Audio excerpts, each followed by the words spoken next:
como lidar com os defensivos, uso e exposição. Esse é o tema de hoje da nossa aula sobre a NR31, norma que regulamenta os cuidados com a segurança do trabalhador rural.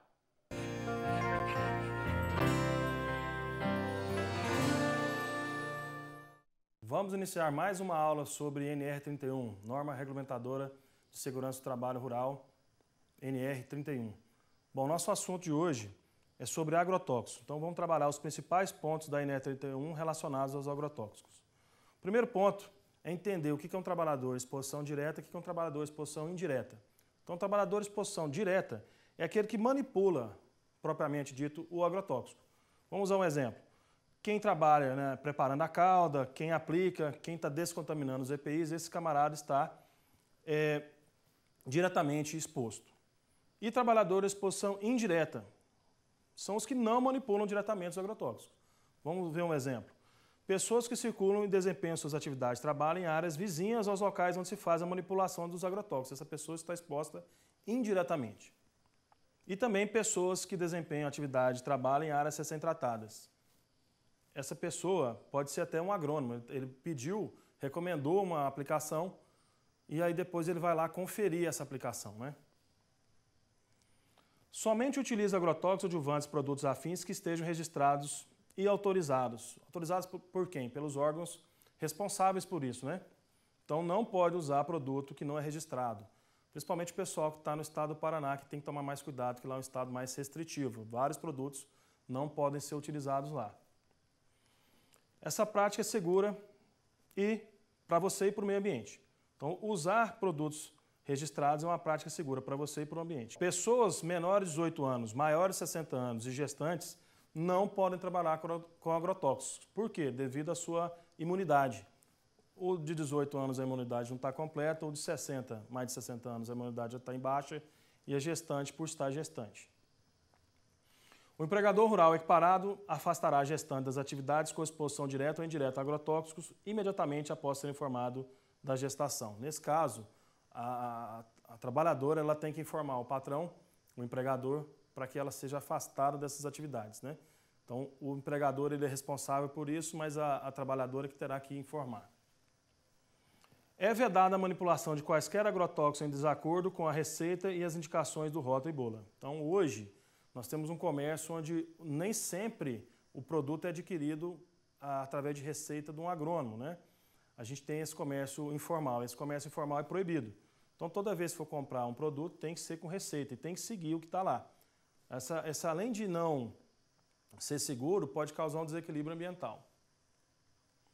É vedado o trabalho em áreas recém-tratadas antes do termo de intervalo de reentrada. Do que se trata esse intervalo de reentrada? É o período que eu posso entrar numa área sem estar equipado, né? Sem estar com os EPIs e não vou me contaminar. Então, um intervalo de reentrada, onde a gente encontra isso? No rótulo ou na bula do produto. É vedada a entrada permanente de qualquer pessoa na área a ser tratada durante a pulverização aérea. É claro, né? Faz bastante sentido. Porém, alguns anos atrás, a aplicação aérea era feita com uma pessoa em terra, fazendo a sinalização. Isso é proibido. Então, numa situação dessa, não pode ter ninguém na área, né? É proibido ter alguém na área. Hoje, graças à modernidade, nós temos aí o GPS que tirou esse trabalhador que ficava no solo. O empregador deve fornecer instruções aos trabalhadores de exposição direta e indireta aos agrotóxicos, aos produtos. Muito bem, essas instruções podem ser verbais, pode ser uma cartilha, pode ser um manual. Então, instruções não demandam que a pessoa comprove o entendimento. Já a capacitação é necessária a comprovação do entendimento.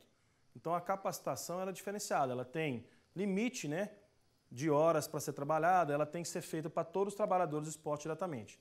Então, quais são as características? Tem que ser de 20 horas, tem que ter no máximo 8 horas diárias e tem que ser durante o expediente normal de trabalho. Então, não pode ser após o trabalho, né, a jornada de trabalho do trabalhador, tem que ser dentro do período que ele está trabalhando. O conteúdo mínimo da capacitação é conhecimento das formas de exposição direta e indireta aos agrotóxicos, como que o agrotóxico vai entrar no corpo da pessoa, conhecimento de sinais e sintomas de intoxicação e medidas de primeiros socorros, então detectar que a pessoa está intoxicada quanto antes é mais seguro, né? Então, quanto antes você detectar, melhor será para o tratamento. A rotulagem e sinalização de segurança. Como que funciona isso? Vamos dar uma olhada no rótulo para a gente ter noção. Então, o rótulo tem diversas informações. Por exemplo, aqui, claro que é um modelo, aqui é só para a gente entender aonde que está, né, a posição de cada item no rótulo. Então, aqui são os cuidados com o meio ambiente, armazenamento e transporte. Lá no meio serão os dados do fabricante. Na outra ponta, precauções de uso, primeiros socorros e tratamento. A faixa de classificação toxicológica, nesse caso, a faixa de classificação toxicológica é da cor vermelha, então é extremamente tóxico. Do lado de lá ainda nós temos os pictogramas para aplicação e do lado de cá pictogramas para o preparo. O que seriam os pictogramas? Seriam esses detalhezinhos aqui, onde indica quais equipamentos o trabalhador tem que estar usando no momento daquela atividade. Medidas higiênicas durante e após o trabalho. O que o trabalhador vai ter que fazer para não se contaminar, né, durante o trabalho e após o trabalho? Como que ele vai tomar banho, como é que ele vai se cuidar, né?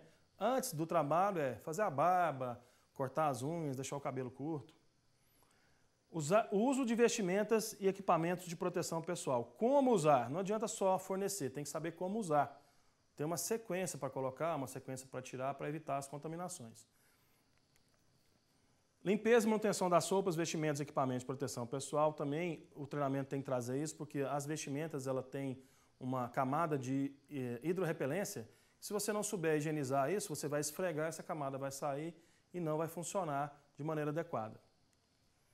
O empregador deve complementar ou realizar novo programa quando comprovada a insuficiência da capacitação proporcionada aos trabalhadores. Novamente, a legislação não traz um período específico e sim diz que tem que refazer. Várias empresas refazem esse treinamento anualmente, mas devido à sua rotação de trabalhadores, né? Mas não é necessário ser anual. Se é necessário sim refazer. Somente pessoas treinadas podem fazer a manutenção, conservação, limpeza dos EPIs utilizadas na manutenção dos agrotóxicos. Como assim? Muitas das vezes essa tarefa de limpeza é tratada como um trabalho de mulher. Então, o trabalhador, ele passa esse serviço para a esposa. Ó, não, lava meus equipamentos. Na verdade, essa parte de limpeza tem que ser feita por pessoa treinada. Então, se é a mulher do trabalhador, ela também tem que ser treinada. O ideal seria que esse trabalhador, ele mesmo fosse treinado para fazer essa limpeza e ele realizasse essa tarefa. Na verdade, é uma tarefa dele mesmo, né, de quem está aplicando. O empregador rural equiparado deve adotar, no mínimo, as seguintes medidas. Fornecer equipamentos de proteção individual e vestimentas adequadas aos riscos que não propiciem desconforto térmico prejudicial ao trabalhador. No nosso caso aqui, as vestimentas fornecidas, elas são todas de algodão tratado. Então, o algodão tratado não é prejudicial ao trabalhador. Claro que num clima igual ao nosso, é sempre quente, então vai dar um desconforto, mas não é um desconforto prejudicial. Fornecer os EPIs em perfeitas condições de uso e devidamente higienizados. Também é responsabilidade do empregador. O empregador também fica responsável pela descontaminação dos EPIs ao final de cada jornada de trabalho e pela substituição sempre necessário. É claro que aqui nós não estamos dizendo que o empregador vai ter que lavar esse equipamento, ele mesmo, né? E sim, ele é responsável pela tarefa. Então, ele vai ter que fazer um ajuste na propriedade de maneira que ele consiga monitorar se esse equipamento está ou não sendo higienizado. Vamos dar uma olhada numa imagem, vocês vão entender melhor. Dá uma olhada, ele está ou não está com EPI? Está. Na verdade, está faltando alguns, né? Mas ele está. Mas esse EPI nunca foi lavado. Ou, na verdade, ele lava quando está sujo e não para fazer a descontaminação. Então, nós temos que entender. Não é lavar para tirar sujeira, e sim para tirar a contaminação. Então, é para descontaminar. Então, esse equipamento tem que ser lavado toda vez que for usado. Então, olha a situação. Olha o outro. Mais um. Estão trabalhando em condições inadequadas, né? Aqui também. Orientar quanto ao uso correto dos dispositivos de proteção. Bom, isso aqui é importantíssimo, né? O treinamento também vai trazer isso, mas o empregador ele tem que estar sempre orientando o trabalhador. Vamos dar uma olhada nessa imagem. O trabalhador usou os equipamentos o dia inteiro, então ele estava equipado, usou o respirador, usou as luvas, usou a vestimenta, usou as botas, tudo direitinho, mas no final do dia, o que ele fez? Foi lavar, né, o equipamento dele. Como não tinha orientação, ele lavou o equipamento sem estar protegido. Então, nesse momento, ele se contamina. Então, a gente tem que estar atento a isso. Então, mesmo trabalhando com os EPIs, se não tiver orientação, no final, ele acabou se contaminando. Então, isso é proibido. Disponibilizar um local adequado para guarda-roupa de uso pessoal. Por que isso é importante? Porque na hora de realizar a tarefa, ele vai ter que deixar a vestimenta dele em algum lugar. Então tem que ter um local disponível para isso. Então ele vai tirar aquela vestimenta que ele estava, ele vai colocar o EPI e aí ele vai trabalhar. Então a vestimenta dele, a roupa comum dele tem que ser guardada.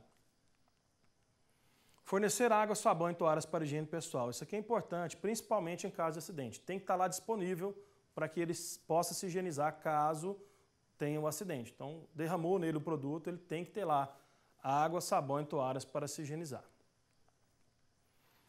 Garantir que nenhum dispositivo de proteção ou vestimenta contaminado seja levado para fora do ambiente de trabalho. Isso aqui é importantíssimo. Nós tivemos alguns casos já de contaminação de crianças por causa disso, porque era levado para fora, então trabalhava na propriedade, levava para fora essa vestimenta era lavada no mesmo tanque que lavava a roupa comum. E essa contaminação acabava acontecendo de maneira indireta, causando intoxicações nas crianças, né? Porque a vestimenta ficava com resíduos e provocava a contaminação de crianças, né? Garantir que nenhum dispositivo ou vestimento de proteção seja reutilizado antes da devida descontaminação. É aquilo que eu falei. A pessoa às vezes olha a roupa e está limpa, e fala, não, dá para usar de novo, mas na verdade a roupa está contaminada. Então ela tem que ser lavada toda vez que for usada. E vedar, proibir, né, o uso de roupas pessoais quando da aplicação de agrotóxicos. Olha um caso aqui, o cara trabalhando com a roupa comum. Nesse caso aqui, ele estava aplicando um fungicida e achando que não faria mal para ele, né? O empregador deve disponibilizar a todos os trabalhadores informações sobre o uso de agrotóxicos no estabelecimento, abordando os seguintes aspectos. Isso aqui é importantíssimo, então quem estiver anotando, começa a anotar essa parte aqui, porque essa parte vai formar a ordem de serviço para a aplicação de agrotóxicos. Então, esse detalhamento que eu vou fazer agora, ele é importantíssimo para a propriedade. Então, a primeira característica aqui é o quê? A área tratada. Então, o que tem que ter na informação para o trabalhador? A área tratada, aonde que ele vai fazer aquele trabalho. Então, na ordem de serviço tem que ter a área tratada. Tem que ter também o nome comercial do produto nessa ordem de serviço. Tem que ter a classificação toxicológica. Vamos lembrar as classificações toxicológicas. Então, a primeira classe toxicológica é a classe 1, faixa vermelha, extremamente tóxico. Classe 2, faixa amarela, altamente tóxico. Classe 3, faixa azul, mediamente tóxico. Classe 4, faixa verde, pouco tóxico. Tem que ter a data e a hora da aplicação. Então, vai ter que estar nesse documento, na hora de serviço, a data e hora da aplicação. Tem que ter um intervalo de reentrada, nós falamos anteriormente o que é o intervalo de reentrada. É o período que eu posso entrar naquela área sem estar equipado, né? Tem que ter um intervalo de segurança e período de carência. Intervalo de segurança é para a planta. Então, em quanto tempo que eu posso aplicar para não intoxicar a planta. E período de carência é quanto que eu posso consumir o produto. Então, apliquei dia tal, qual o dia que eu vou poder consumir. Medidas de proteção necessárias aos trabalhadores, ou seja, os EPIs, quais EPIs que tem que estar usando para entrar naquela área. Medidas a serem adotadas em caso de intoxicação, então isso aí a gente pega lá da bula ou do rótulo e informa o que tem que fazer, para cada produto tem lá a informação. Bom, com esse último aqui, ó, medidas a serem adotadas em caso de intoxicação, a gente fecha o documento, a ordem de serviço. Então a ordem de serviço compõe todos esses itens.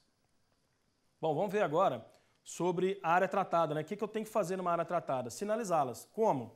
Colocando uma placa. Então, ó, área tratada, reentrada 9/7. Então, tratou hoje, quando que vai poder entrar? Então, onde eu acho essa informação? No rótulo ou na bula.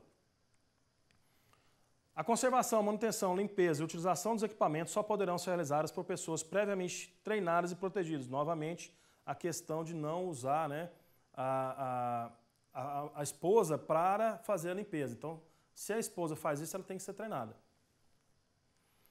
Os produtos devem ser mantidos em suas embalagens originais com seus rótulos e bulas. Então, não deve tirar o rótulo ou bula do produto, principalmente o rótulo, por quê? Porque é lá que tem informação em caso de acidente, o que tem que ser feito.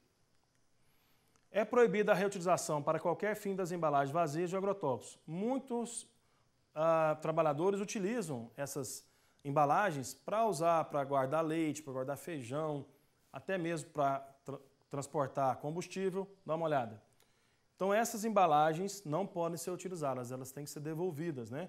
Então toda embalagem que tiver essa característica, não reutilizar essa embalagem, ela deve ser, então, feita a tríplice lavagem e devolvida, né? Então, isso aqui, ó, não reutilizar essa embalagem, não pode ser, então, reutilizada, tem que ser devolvida, tem que ser feita a tríplice lavagem e devolvida. Uma garrafinha bonita, né, de alumínio, muito encontrada aí no setor rural, só que essa embalagem, ela tinha um produto que é extremamente tóxico, né? Então, a pessoa tem que entender que mesmo sendo uma garrafinha bonita, não pode ser reutilizada. Então tem que dar a destinação certa, né? A legislação hoje cobra que se faça a tríplice lavagem. Então a destinação final das embalagens é a tríplice lavagem. Agora nós vamos falar das edificações. Então as edificações destinadas ao armazenamento de agrotóxicos, adjuvantes, produtos afins devem, primeira coisa, ter paredes e cobertura resistentes. Bom, olha só a imagem, não precisa ser bonito, pintadinho, bonito, tem que ter a funcionalidade. Então tá lá, paredes e cobertura. Ter acesso restrito aos trabalhadores devidamente capacitados a manusear os referidos produtos. Como que é esse acesso restrito? Quando a gente está falando em acesso restrito, a gente está dizendo que tem que estar trancado. Então, olha só, tem uma cerca, tem um portão, tem um cadeado, então o acesso é restrito. Possui ventilação comunicando-se exclusivamente com o exterior e dotado de proteção que não permita o acesso de animais. Então, dá uma olhada na imagem, ó. Tem ventilação, mas animais não entram, né? Ter afixados placas ou cartazes com símbolos de perigo. Então, a gente pode ter uma placa mais para a pessoa que tem mais estudo, né, consegue ler. E a gente pode ter uma que o próprio desenho informa que tem um perigo. Estar situadas a mais de 30 metros das habitações, locais onde são conservados ou consumidos alimentos, medicamentos e outros materiais, e de fontes de água. Nesse ponto a gente tem que detalhar um pouquinho, porque fontes de água remetem a normas também ambientais. Então você tem que conhecer a norma do seu município. Alguns municípios são mais restritivos. Como assim? Pede mais do que 30 metros. Então a norma federal de segurança pede 30 metros, mas a norma do seu município pode pedir mais do que 30. Possibilitar limpeza e descontaminação. Nunca podemos ter uma situação dessa, terra batida. Então isso aqui é proibido. O armazenamento deve obedecer às normas da legislação vigente, os rótulos e bulas e as seguintes recomendações básicas. A primeira recomendação é sobre estrados, né? Então as embalagens devem ser colocadas sob estrados, evitando contato com o piso, com as pilhas estáveis e afastadas das paredes do teto. Lembrando aqui que essa afastada da parede do teto é para provocar a ventilação. Então, afastado da parede meio metro e do teto 1 metro. Aqui são os estrados, né? Então está evitando o contato direto com o solo. Os produtos inflamáveis serão mantidos em local ventilado, protegido contra centelhas e outras fontes de combustão. Então todo produto que tiver essa indicação, esse produto é um produto inflamável, ele tem que estar separado, né? E ele tem que estar num local ventilado, não pode estar num local totalmente fechado. É proibido transportar agrotóxicos, adjuvantes, produtos afins em um mesmo compartimento que contém alimentos, rações, forragens, utensílios de uso pessoal e doméstico. Então vamos dar uma olhada aqui, ó. Isso aí é proibido, né? Carregar tudo junto. Então muitas das vezes o produtor vai à cidade, faz a compra e já traz também os produtos juntos. É comum, mas não é permitido. É vedado transportar simultaneamente trabalhadores e agrotóxicos em veículos que não possuam compartimentos estanques projetados para tal fim. Então, se você tem lá uma condição que você vai levar o trabalhador da sede para uma área e vai levar agrotóxicos juntos, esses agrotóxicos têm que estar num compartimento estanque, ou seja, se vazar, vaza dentro dele. Não pode estar solto lá, misturado com os trabalhadores, tem que estar num ambiente mais protegido.